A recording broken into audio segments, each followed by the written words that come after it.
बाबर आजम, एक ऐसा प्लेयर जिसे एक टाइम पर विराट कोहली से कंपेयर किया जाता था एंड इवन कई बार उनसे बेटर भी बताया गया। Babar better than Virat Kohli? The next great.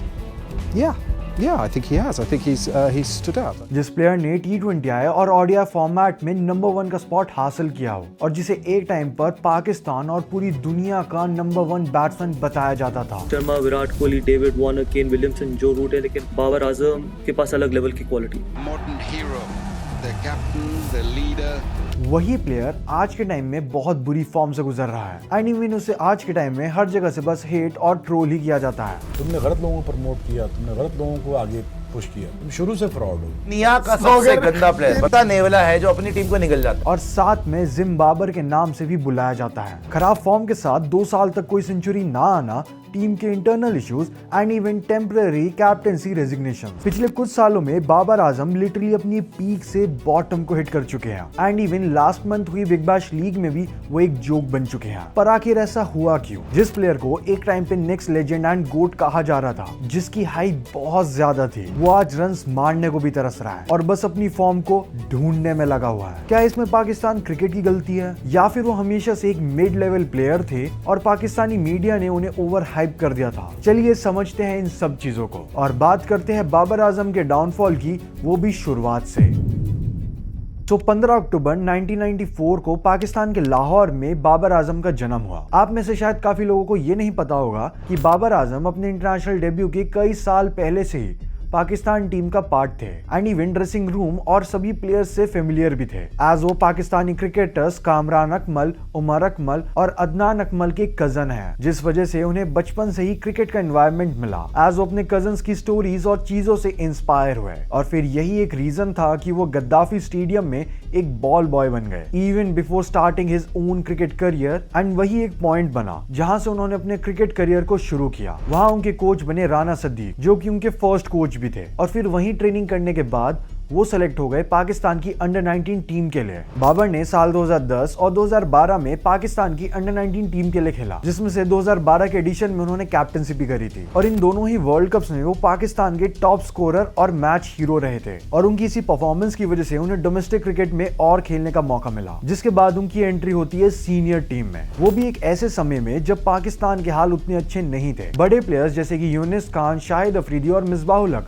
अपने रिटायरमेंट के करीब आ रहे थे और टीम ने अपनी लास्ट आईसीसी ट्रॉफी 2009 में जीती थी T20 वर्ल्ड कप के रूप में। एंड इसी बीच बाबर आजम को अपना इंटरनेशनल डेब्यू करने का मौका मिलता है। 31 मई 2015 को जिम्बाब्वे के अगेंस्ट लाहौर के ग्राउंड पे बाबर आजम अपना ODI डेब्यू करते हैं। इस मैच में वो 60 बॉल्स खेलकर 54 रन की एक पारी खेलते हैं। डेब्यू मैच में ही हाफ सेंचुरी मार के वो अपने इंटरनेशनल करियर की शुरुआत काफी अच्छे तरीके से करते हैं और फिर यहीं से उन्हें श्रीलंका के खिलाफ होने वाली टेस्ट सीरीज में स्क्वाड का पार्ट बनाया जाता है, पर उन्हें वहां एक भी मैच में नहीं खिलाया जाता, लेकिन उन्हें ODI में चांसेस मिलते रहते हैं और वो कुछ मैचेस में परफॉर्म करते हैं, वहीं कुछ मैचेस में कुछ खास नहीं कर पाते। लेकिन फिर 2016 में उन्हें फाइनली T20 और टेस्ट टीम में खेलने का मौका मिलता है। 7 सितंबर 2016 को इंग्लैंड के अगेंस्ट ओनली T20 मैच में बाबर आजम का T20 डेब्यू होता है, जिसमें वो 15 नॉट आउट के स्कोर पर रहते हैं। फिर इसी बीच वो ODI सीरीज में वेस्ट इंडीज के खिलाफ अपनी फर्स्ट ODI सेंचुरी भी मारते हैं। फिर सेकंड ODI में भी वो 123 रन मार देते हैं एंड देन थर्ड और लास्ट ODI में एक और सेंचुरी मार देते हैं बाय स्कोरिंग 117 रन। इस सीरीज में उन्होंने लगातार 3 सेंचुरी बनाई थी, जिस वजह से उन्होंने 3 मैच की ODI सीरीज में सबसे ज्यादा रन्स बनाने का रिकॉर्ड अपने नाम किया, जो कि था 360 रन्स का और साथ में वो 3 मैच की ODI सीरीज में 350 प्लस रन्स बनाने वाले पहले बैट्समैन बनते हैं। एंड इतने अच्छे परफॉर्मेंस देने के बाद उनका टेस्ट डेब्यू भी तुरंत हो जाता है। 13 अक्टूबर 2016 को वेस्ट इंडीज के खिलाफ वो अपना टेस्ट डेब्यू करते हैं और फर्स्ट इनिंग में बनाते हैं 69 रन। एंड इस मैच की खास बात यह है कि एक डे नाइट मैच था एंड इसके साथ वो बन जाते हैं first ever batsman to score 50 in a day night test match. Now fast forward to 2017 की चैंपियंस ट्रॉफी। अब तक बाबर आजम ने पाकिस्तान क्रिकेट के लिए काफी रन्स और रिकॉर्ड्स बना दिए थे, इवन वो आईसीसी रैंकिंग्स में भी टॉप 10 में आ चुके थे, लेकिन अभी तक आईसीसी टूर्नामेंट में उन्होंने पाकिस्तान के लिए कुछ खास परफॉर्म नहीं करा था। 2017 की उस चैंपियंस ट्रॉफी में बाबर ने स्कोर करे 8 versus India, 31 against south Africa, 10 against Sri Lanka, 38 against England, 46 versus India again in the final match. Not even a single 50 in the Champions Trophy. जहां एक तरफ वो पाकिस्तान के लिए एक बड़े बैट्समैन बनते जा रहे थे, वहां उनके लिए इतनी इंपॉर्टेंट टूर्नामेंट में खास परफॉर्म ना करना काफी डिसअपॉइंटिंग था। ऑल्दो पाकिस्तान 2017 की वो चैंपियंस ट्रॉफी जीत गई, पर बाबर को अभी भी बड़ा प्लेयर बनने में थोड़ा टाइम लगना बाकी था। Now fast forward to 2019। अब तक लोग बाबर आजम को विराट कोहली से कंपेयर करने लग गए थे, आज वो दोनों ही राइट हैंडेड बैट्समैन थे और दोनों ही मोस्टली नंबर 3 पे ही बैटिंग करने आते थे। लेकिन ये कंपैरिजन काफी सेंसलेस था, क्योंकि जिस पीरियड ऑफ टाइम की हम बात कर रहे हैं, यानी कि बाबर के डेब्यू के बाद का 2015 से 2019 तक, उस टाइम पे विराट कोहली लिटरली अपने प्राइम में थे। And honestly speaking, no one was near him. And when I say no one, I mean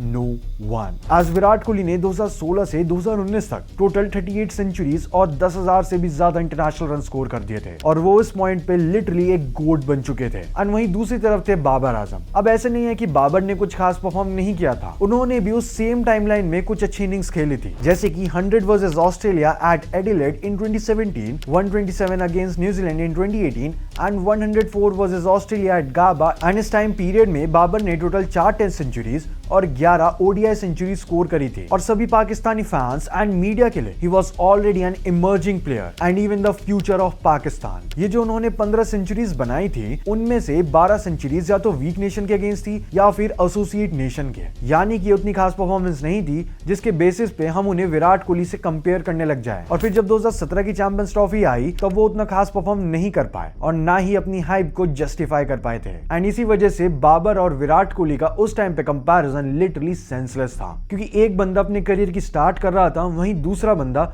अपने करियर के पीक पे था। अब ऑफ कोर्स पाकिस्तानी मीडिया इसे एक डिफरेंट वे में पोर्ट्रे कर रही थी, जो कि एक्चुअली एक रीजन बना जिस वजह से बाबर आजम का डाउनफॉल शुरू हुआ था। इसके बारे में भी आगे बात करेंगे, पर अब ध्यान देते हैं उनके उस टाइम पीरियड पे, यानी कि 2017-18 की, जब उनकी परफॉर्मेंस काफी डिसेंट रही थी इन तीनों ही फॉर्मेट्स में। जहां 2017 में उन्होंने 34 मैचेस में 1408 रन बनाए 42.66 की एवरेज के साथ, और फिर 2018 में उन्होंने टोटल 38 मैचेस में 1688 रन बनाए 49.64 की एवरेज के साथ। और इसके बाद आता है साल 2019, जो कि बाबर का one of the best year था। आज उन्होंने सिर्फ 36 मैचेस में 2082 रन स्कोर करे, वो भी 57.83 की एवरेज के साथ, और साथ में उन्होंने 6 सेंचुरीज भी बनाई। एंड इवन उन्होंने साथ में 2019 के वर्ल्ड कप में भी अच्छा परफॉर्म किया। आज उन्होंने 3 हाफ सेंचुरी स्कोर करी against England, south Africa and Bangladesh, and even a century against New Zealand. Babar ने इस टूर्नामेंट में अच्छा परफॉर्म तो करा था, बट पाकिस्तान उस टूर्नामेंट से बाहर हो गई थी। फिर उसी साल अक्टूबर में बाबर को T20I टीम का कैप्टन बनाया जाता है फॉर द ऑस्ट्रेलिया टूर। उस ऑस्ट्रेलिया टूर के टेस्ट सीरीज में वो 2 टेस्ट में टोटल 210 रन बनाते हैं, जिसमें एक सेंचुरी भी शामिल थी। एंड उनकी ब्रिलियंट बैटिंग को देखते हुए Ricky Ponting said, I thought Azam was extremely impressive, looks to have a lot of class and could well become one of the best batsman in the world. And हुआ भी कुछ ऐसा ही। 2020 के बाद बाबर का राइज नेक्स्ट लेवल था। साल 2020 में जब कोविड की वजह से पूरी दुनिया रुक गई थी, इवन क्रिकेट भी काफी समय तक पॉज हो गया था, उसी बीच बाबर आजम को ओडीआई टीम की कैप्टनसी दी जाती है। उस साल उन्होंने टोटल 15 मैचेस में 835 रन मारे with an average of 69.58. Sounds impressive, right? But 2021 उनके लिए और नेक्स्ट लेवल रहा। 2021 के T20I वर्ल्ड कप में Indian team first time Pakistan से हारी थी, और वो भी 10 विकेट से। उस टूर्नामेंट में बाबर आजम ने काफी अच्छा परफॉर्म करा था। उन्होंने टोटल 6 इनिंग्स में 4 हाफ सेंचुरी स्कोर करी। He was literally the star at this point. And जिन प्लेयर से उन्हें सबसे ज्यादा कंपेयर किया जाता था, यानी कि विराट कोहली, वो उस टाइम पे लिटरली अपने डाउनफॉल से गुजर रहे थे। एंड ये एक परफेक्ट मोमेंट था बाबर आजम के लिए अपने पीक पे जाने का और सबको प्रूव करने का that he is here to stay and be the legend. और इस टूर्नामेंट के बाद बाबर का करियर शाइन करने लगा था, बट इसके बाद स्टार्ट हुआ उनके खिलाफ होने वाला क्रिटिसिज्म, जो कि 2023 के बाद एक तूफान बन गया। बाबर आजम जब तीनों फॉर्मेट्स में लीड कर रहे थे, तो बहुत लोग उन्हें विराट कोहली से कंपेयर करने लग गए। And as a result, Virat Kohli fans majorly from India and even from Pakistan started calling Babar Azam as Zimbabar, जिसे यूज करके सब उन्हें ट्रोल करने लग गए। जिम्बाबर का मतलब यह है कि बाबर आजम बस जिम्बाब्वे और बाकी छोटी टीम्स के अगेंस्ट ही रन स्कोर करते हैं और बड़ी टीम्स के खिलाफ फ्लॉप हो जाते हैं। लेकिन 2022 तक बाबर का करियर पीक पर था। एशिया कप में उन्होंने इंडिया के अगेंस्ट सेंचुरी मारी, और साथ में उनकी कैप्टनसी में पाकिस्तान उस साल हुए T20 वर्ल्ड कप के फाइनल तक भी पहुंची थी। ऑल्दो उस वर्ल्ड कप में Babar was a bit flop as he scored just 124 runs in 7 innings. इन सभी परफॉर्मेंस से साफ साफ पता लग रहा था कि बाबर बस बायलैटरल सीरीज में परफॉर्म करते हैं एंड साथ में बड़े मैचेस में परफॉर्म करना तो छोड़ो, वो नॉर्मल रन ही नहीं बनाने वाले। लेकिन इस सब के बाद भी 2022 से 2023 तक बाबर ने विराट कोहली और हाशिम आमला का रिकॉर्ड तोड़ दिया for the fastest 2000 run, 3000 run, 4000 run and even 5000 run. He did really well, but still लोग उन्हें जिम्बाबर कहकर ट्रोल कर रहे थे क्योंकि अभी तक किसी भी बड़े मैच में बाबर ने कुछ खास नहीं किया था फॉर हिज टीम एंड इसी वजह से जो लोग उन्हें ट्रोल कर रहे थे उनके रीजंस और बढ़ते जा रहे थे उन्हें हेट और ट्रोल करने के, जो कि काफी हद तक सच भी है। बट रियलिटी क्या है, चलो मैं बताता हूँ। तो रियलिटी ये है कि जिम्बाबर वाला एंगल पूरी तरीके से सच नहीं था। बाबर ने स्ट्रॉन्ग टीम्स के अगेंस्ट भी सेंचुरी बनाई थी और उनका एवरेज टॉप नेशंस के अगेंस्ट भी इलीट था। प्रॉब्लम ये नहीं थी कि बाबर में टैलेंट नहीं है, बल्कि प्रॉब्लम ये थी कि क्रिकेट सिर्फ स्टार्ट्स का गेम नहीं होता, बल्कि इम्पैक्ट एंड अदर फैक्टर्स भी यहाँ पे मैटर करते हैं। और 2023 के बाद से एक क्वेश्चन बहुत प्रोमिनेंट हो गया, रन्स बन रहे हैं, सेंचुरीज भी बन रही है, रिकॉर्ड्स भी बन रहे हैं, बट इम्पैक्ट कहाँ है? जब नीड होती है आपके बैट से रन नहीं आते, जब नीड नहीं होती तब आपके बैट से भर के रन आते हैं। और वहीं से स्टार्ट होती है डाउनफॉल की रियल स्टोरी। 2021 और 2022 तक बाबर सिर्फ एक प्लेयर नहीं थे, वो पाकिस्तान क्रिकेट टीम का एक फेस बन चुके थे। Number 1 ranking, captaincy in all format, superstar status, comparison with Kohli, everything looked perfect. लेकिन फिर आया साल 2023 और कहानी ने डायरेक्शन चेंज कर दी। एशिया कप 2023 में उनकी परफॉर्मेंस डिसअपॉइंटिंग रही। फिर 2023 के ओडीआई वर्ल्ड कप में टीम ग्रुप स्टेज से ही एग्जिट कर लेती है। बाबर के स्कोर कार्ड पे रन्स तो थे, लेकिन इनिंग्स में इंपैक्ट पूरी तरीके से मिसिंग था। वो डोमिनेशन नहीं थी जो कि आप एक मॉडर्न डे लेजेंड से एक्सपेक्ट करोगे। फैंस का गुस्सा सिर्फ डिफीट पर नहीं था, गुस्सा अप्रोच पर भी था। एंड यहीं से एक पॉइंट बना कि बाबर कोई लेजेंड या फिर गोट नहीं है, वो बस एक ओवर हाइप प्लेयर है जिसको हाइप सिर्फ Pakistani fans and Pakistani media दे रही है। एंड टू बी स्पेसिफिक, कुछ चुनिंदा लोग। Babar plays safe, Babar anchors too much, Babar finishes nothing, Babar is useless, ऐसी बातें आपको हर जगह मिल जाएगी all over the social media. और फिर इसके बाद हेट और ट्रोल पर्सनल होने लग गया। Memes, insult, questioning his intent, body language, even his honesty. और यहीं से एक डेंजरस चीज भी स्टार्ट हुई, नैरेटिव शिफ्ट। जहां उन्हें एक टाइम पे एक गोट और लेजेंड बताया जा रहा था, वहीं अब वो एक क्लाउन बनते जा रहे थे। I am not speaking in a disrespectful way, but I am saying in a blunt way, जो रियल हाल था। जिस प्लेयर को एक टाइम पे लिटरली नेक्स्ट गोट, नेक्स्ट लेजेंड बोला जा रहा था, वो आज के टाइम में एक जोक से कम नहीं था। और जब नैरेटिव शिफ्ट होता है तो स्टैट्स आपको बचा नहीं सकते, फिर चाहे आप कैप्टन ही क्यों ना हो। और पाकिस्तान जैसी टीम में कैप्टनसी पावर नहीं, प्रेशर होता है। बाबर एक बैट्समैन थे जिन्हें पाकिस्तान क्रिकेट का लिटरली एक सिंबल बना दिया गया। एंड यहीं से स्टार्ट हुआ ब्लेम गेम। जब भी टीम स्ट्रगल करे, ब्लेम बाबर। जब बॉलिंग फेल हो जाए, ब्लेम बाबर। जब भी सिलेक्शन में इशू हो जाए, ब्लेम बाबर। वर्ल्ड कप 2023 के बाद उनसे कैप्टनसी छीन ली गई। एक प्लेयर जो नंबर 1 पर था, जो T20 वर्ल्ड कप फाइनल तक टीम को लेके गया था, वो सडनली इनसिक्योर हो गया था। And as I should say, उसे इनसिक्योर करवा दिया गया था। जब कैप्टनसी जाती है, सिर्फ पोजीशन नहीं जाती, आपकी आइडेंटिटी भी चली जाती है। एंड पाकिस्तान क्रिकेट बोर्ड में जो पॉलिटिक्स चल रही है, उसका हम सबको ऑलरेडी काफी आइडिया है कि वो कितनी ज्यादा ब्रूटल और इंटेंस है, जिसका शिकार बने बाबर आजम भी। उनका कॉन्फिडेंस स्लिप होने लगा, गेम नेचुरल नहीं रहा और फिर आया एक नया बड़ा ब्लो, 2024 का T20 world cup. Recent time में जहां पाकिस्तान की टीम रिजल्ट्स नहीं दे पा रही थी, आज 2021 के T20 वर्ल्ड कप में वो सेमीफाइनल में बाहर हो गए,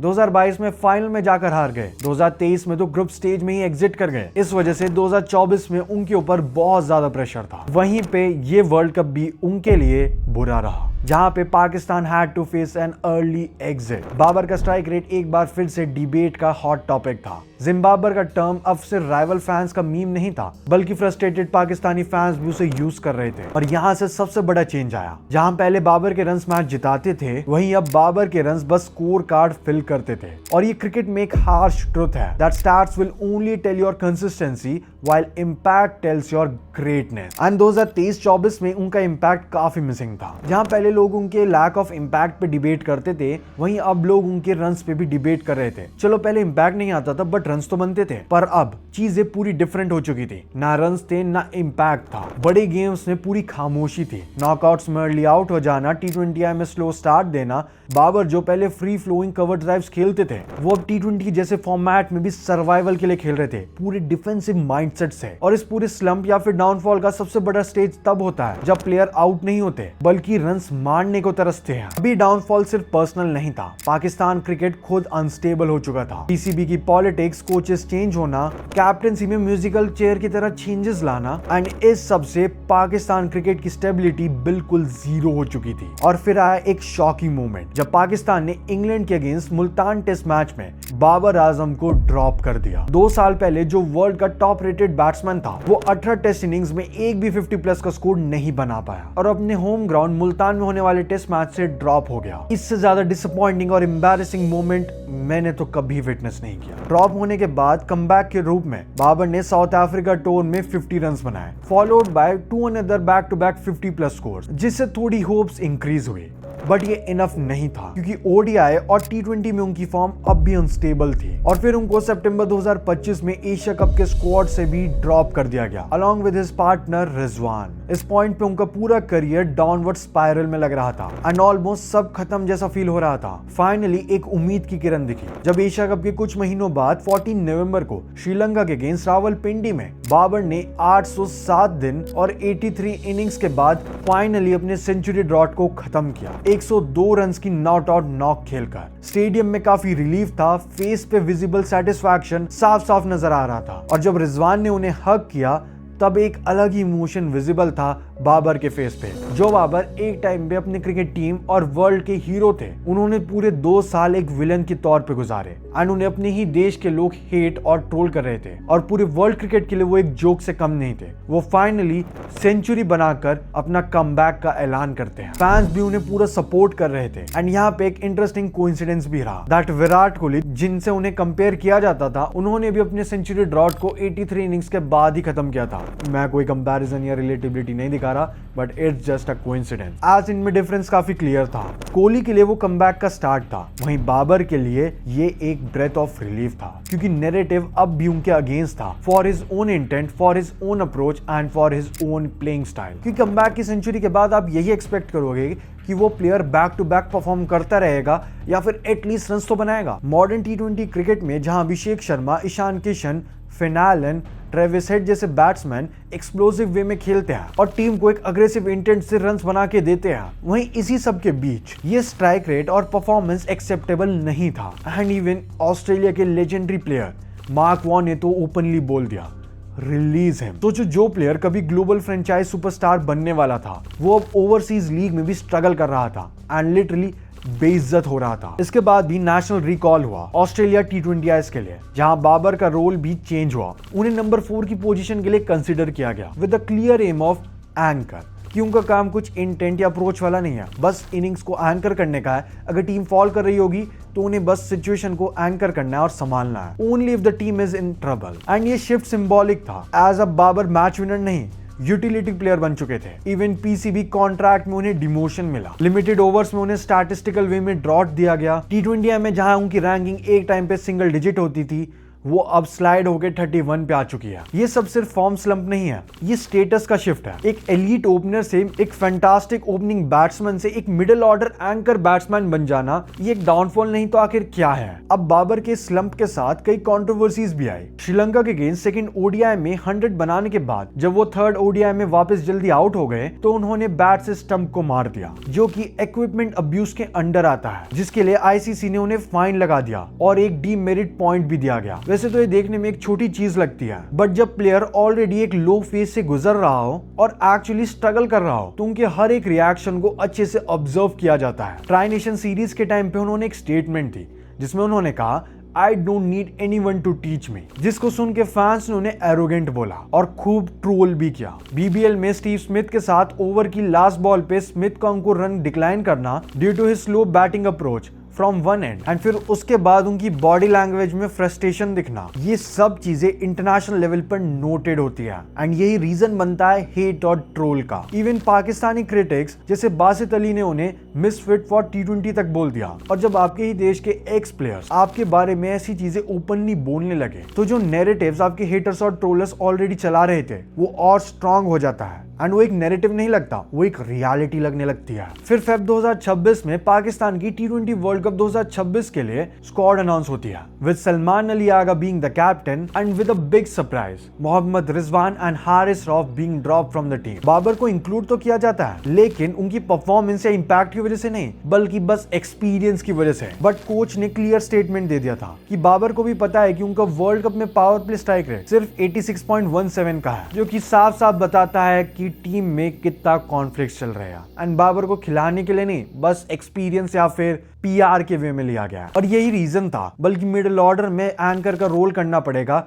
वो भी जब टीम कोलैप्स हो रही होगी। ये सेंटेंस ही बता देता है कि पाकिस्तान क्रिकेट में हायरार्की चेंज हो चुकी है। पहले टीम बाबर के अराउंड बनती थी, अब बाबर सिचुएशन के अकॉर्डिंग फिट किए जाते हैं। एंड अभी T20 वर्ल्ड कप ऑलरेडी चल रहा है और सुपर 8 स्टार्ट हो चुका है। एंड बाबर की परफॉर्मेंस आप 25 फरवरी के हिसाब से स्क्रीन पर देख ही सकते हो। इवन इस वर्ल्ड कप में नमीबिया के अगेंस्ट जो डू और डाई मैच था, उसमें उन्हें नंबर 5 पे बैटिंग करने के लिए भेजा गया था। स्टैट्स देखे तो बाबर का strike rate was around 120 at number 4, जहां मॉडर्न डे T20 क्रिकेट में डिमांड होती है 150 प्लस की, वहां वो अब भी लैग कर रहे हैं। एंड इस सब के पीछे कई टेक्निकल रेड फ्लैग्स भी मार्क आउट किए जा सकते हैं, like his close batting stance, back foot hesitation and high pace and bounce पे स्ट्रगल करना। खुद कोच और टीम प्रेफरेंस भी सैम अयूब के जैसे अग्रेसिव बैटिंग टेम्पलेट चाहती है। इवन कोच ने अपनी स्टेटमेंट में एक कमेंट ये भी ऐड किया था, अदर्स फिनिश मोर एफिशिएंटली, जो कि साफ साफ बाबर के फ्यूचर से रिलेटेड हिंट्स दे रहा है। बाबर आजम जो कि एक टाइम पे वर्ल्ड के नंबर 1 बैट्समैन थे एंड इवन पाकिस्तान क्रिकेट एक मेन फेस थे,